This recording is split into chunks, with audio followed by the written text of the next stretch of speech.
And finally, new rule, somebody has to tell me, how do they do it? How do Republicans win elections?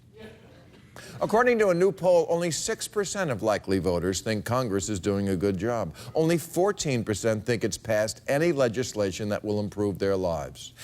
Yet all the experts predict that come November, the House will remain Republican-dominated and the party will clean up, which is ironic because all the actual cleaning up of America is done by Democrats, and by that I mean environmentalists and Mexicans. Now, I can understand how people used to vote Republican. Eisenhower seemed like an okay guy, and even if Republicans weren't all that interested in black people, women, or dolphins, you could still see how half the people could vote for them half the time. But how the hell do they do it now? They're so much crazier, and there are so many more of us. Look at all the big issues Democrats have on their side by big margins.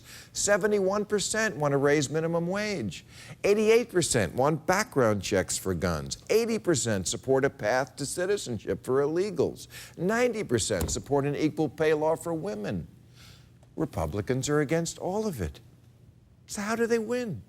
I'll tell you how. They employ a complex, multifaceted technique political scientists call cheating. Gerrymandering the districts, voter ID laws, purging the voter rolls, shortening the voting period, preventing anyone who's been to prison from voting, eliminating same-day registration, putting up billboards in poor black neighborhoods that say, "Don't vote, there's ghosts in there."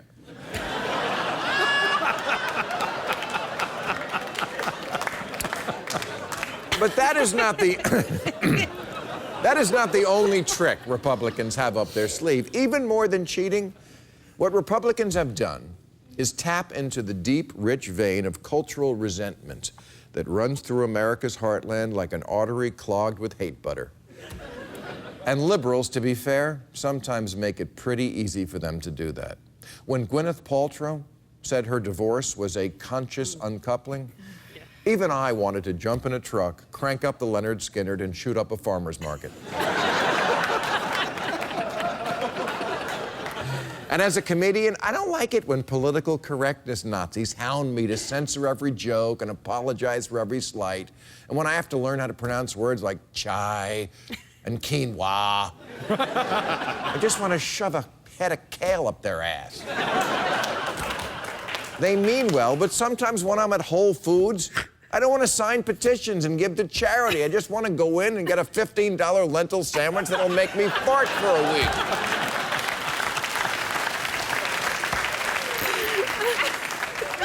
I also, for example, think it's ridiculous that Facebook has now decided we have to choose in our profile from 56 different genders, including transgender, cisgender, and of course, Bruce gender.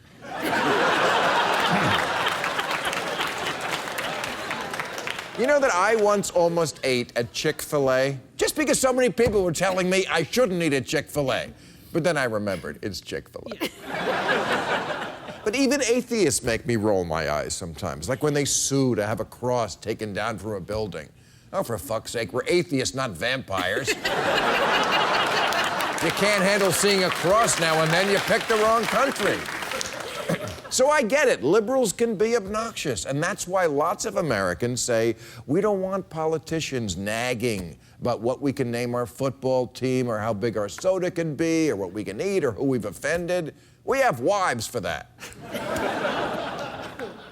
But don't cut off your nose to spite your face.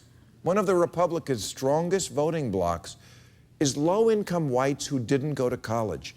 These are people who desperately need a minimum wage hike, need unions, they need health care, but not if it's got Obama's name on it. Remember, for every liberal with a cause who makes you go, oh, just shoot me, there's a conservative with a gun who will.